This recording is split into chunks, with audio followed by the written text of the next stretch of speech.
ശ്രീ പന്തളം ബാലനോട് ചോദിക്കട്ടെ. കാരണം ഇപ്പോൾ നമ്മൾ ഈ സംസാരിച്ചുകൊണ്ടിരുന്ന ഒരു വിഷയം, ഈ രാഷ്ട്രീയത്തെ കുറച്ച് മുമ്പ് പ്രദീപ് പറഞ്ഞത്, ഈ നമ്മുടെ രാഷ്ട്രീയത്തിൽ അതും പ്രത്യേകിച്ച് യുവ നേതാക്കളിൽ നിന്ന് ഇങ്ങനെ വിദ്വേഷപരമായ പല പ്രസ്താവനകളും അതൊരു പക്ഷേ വാർത്തകളിൽ ഇടം നേടാനായിരിക്കാം, അല്ലെങ്കിൽ വിജയിക്കാനുള്ള ഒരു മാർഗമായി സ്വയം നിരീക്ഷിക്കുന്നുണ്ടാവും. അതെല്ലാം താങ്കളുടെ ശ്രദ്ധയിലും പെട്ടിട്ടുണ്ടാവുമല്ലോ. എങ്ങനെയാണ് അതെല്ലാം വീക്ഷിക്കുന്നത്? തീർച്ചയായിട്ടും നമ്മുടെ സമൂഹം മാറേണ്ടതായിട്ടുണ്ട്.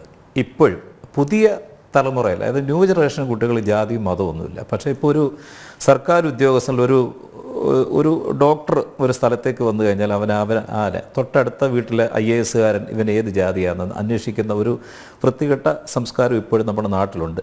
പന്തളം ബാലൻ ബ്രാഹ്മണനല്ല എന്നുള്ള കാര്യം എൻ്റെ കളർ കൊണ്ടുമൊക്കെ എല്ലാവർക്കും അറിയാം. പക്ഷേ അങ്ങനല്ല, ഒരു പാട്ടുകാരനോ അല്ലെങ്കിൽ ഏത് വിഭാഗത്തിൽ വരുന്ന സെക്ഷനിൽ വരുന്നവരായാലും പോലും അവർ ഇതേത് നമ്മുടെ ആളാണോ എന്ന് അന്വേഷിക്കുന്ന ഒരു വൃത്തികെട്ട സംസ്കാരം. ഞാൻ മിശ്രവിവാഹിതനാണ്, എൻ്റെ മകൻ മിശ്രവിവാഹിതനാണ്. ഞാൻ സ്ത്രീധനം വാങ്ങിക്കാതെ കെട്ടി, എൻ്റെ മകൻ സ്ത്രീധനം വാങ്ങിച്ചിട്ടില്ല. എൻ്റെ ഇനി ഒരു മകനോടുണ്ട്, അവന് ഇഷ്ടമുള്ളവരെ കെട്ടാം.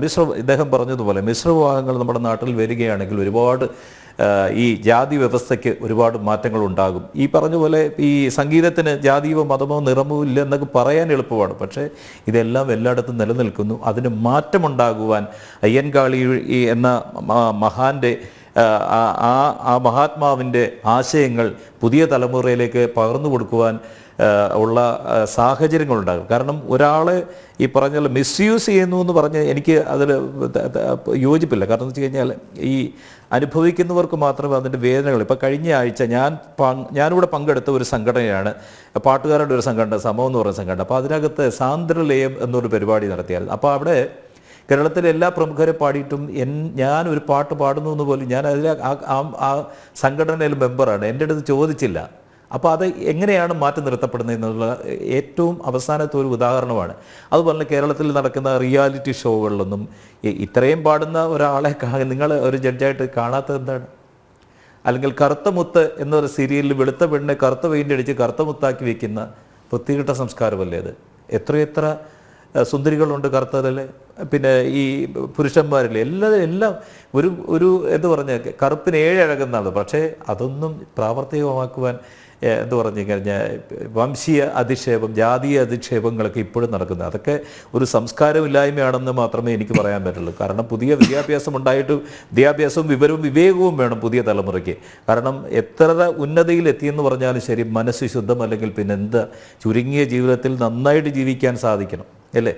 മതമില്ലാത്ത മനുഷ്യത്വത്തോടെ ജീവിക്കാൻ സാധിക്കുന്ന നല്ലൊരു തലമുറ നമുക്ക് വളർത്തെടുക്കാൻ സാധിക്കട്ടെ. അവർക്ക് എന്താ പറഞ്ഞാൽ അവരുടെ ചിന്താഗതികൾ മാറട്ടെ, മനുഷ്യനെ മനുഷ്യനായിട്ട് കാണാൻ സാധിക്കട്ടെ എന്നാണ് എൻ്റെ വ്യക്തിപരമായ അഭിപ്രായമാണ് കേട്ടോ. ഇത് എൻ്റെ അനുഭവത്തിൽ നിന്നുള്ള. സംഗീതത്തിന് നിറമോ ജാതിയോ മതമോ ഇല്ല എന്നൊക്കെ എപ്പോഴും പറയാറുണ്ട്. പക്ഷേ ഇതൊക്കെ കോർണർ ചെയ്യപ്പെടുന്ന ഒരാളാണ്. ഇപ്പം ഈ ഏറ്റവും അവസാനമായിട്ടാണ് ഞാൻ 2 വർഷങ്ങൾക്ക് മുമ്പ് ആറാട്ടുപുഴ വേലായുധ പണിക്കർ എന്ന് പറഞ്ഞ നവോത്ഥാന നായകൻ്റെ സിനിമയിൽ പാടി.